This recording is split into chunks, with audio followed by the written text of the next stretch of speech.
morning class 11. Our today's topic is questionnaire. So questionnaire basically जब हम respondent से बहुत सारे क्वेश्चंस पूछते हैं और जब हम उसे एक जगह पर लिख लेते हैं. आपने देखा होगा जब आप मॉल्स पे जाते हो और सब जगह जाते हो वहाँ पर एक पर्सन आपको फ्री टिकट्स या फ्री हॉलीडे पैकेजेस दे रहा होता है, right? That person usually have certain questions ready with him to ask.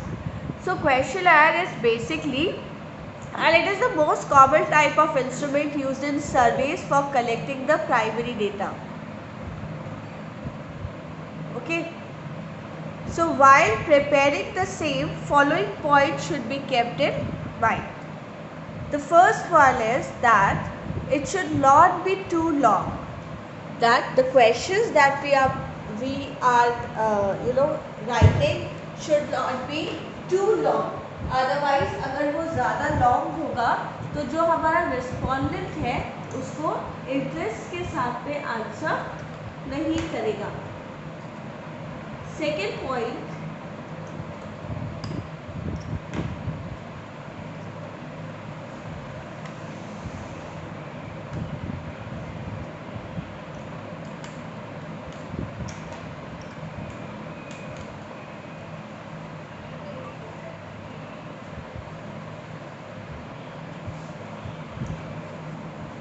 Second point, the series of questions should move from general to specific. It means कि जो भी हमारे questions हैं वो इस तरीके से प्रिपेयर होने चाहिए कि वो जनरल से स्पेसिफिक की तरफ मूव करें. जैसे for starting we'll be asking their names, their gender, contact number, their age, height, and then we'll move to our specific purpose of collecting data regarding the particular product.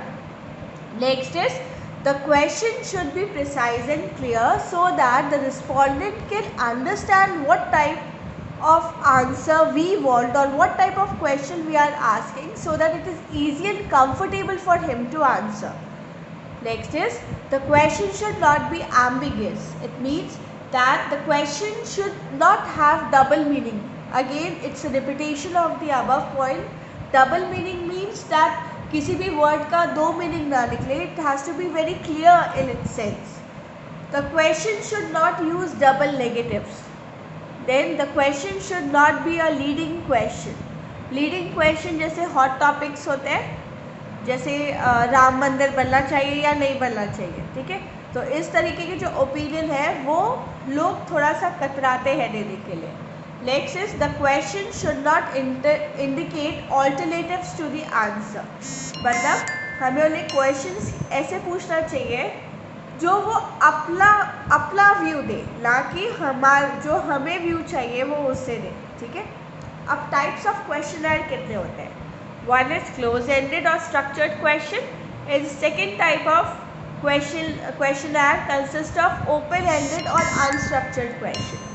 जो close ended होते हैं उसमें सिर्फ दो ही possible answers होते हैं, either yes और either no. जैसे it could be a two way question और a multiple choice question. When there are only two possible answer it is called the two way question.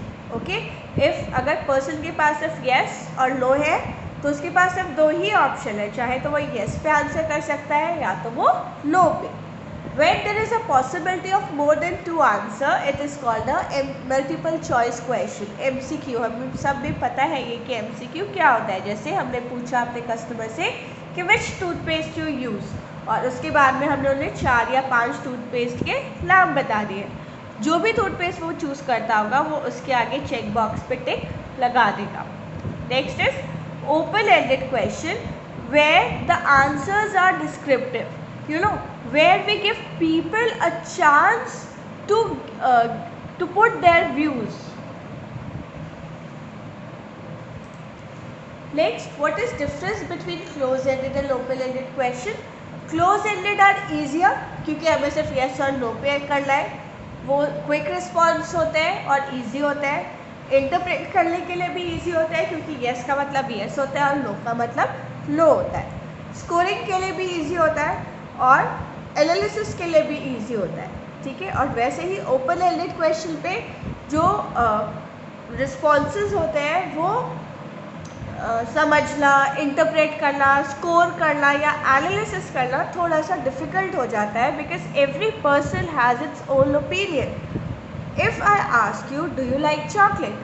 Either you will say yes or no, right? But if I'll ask you that what is your view about COVID-19? Are you happy that schools are closed? Or are you happy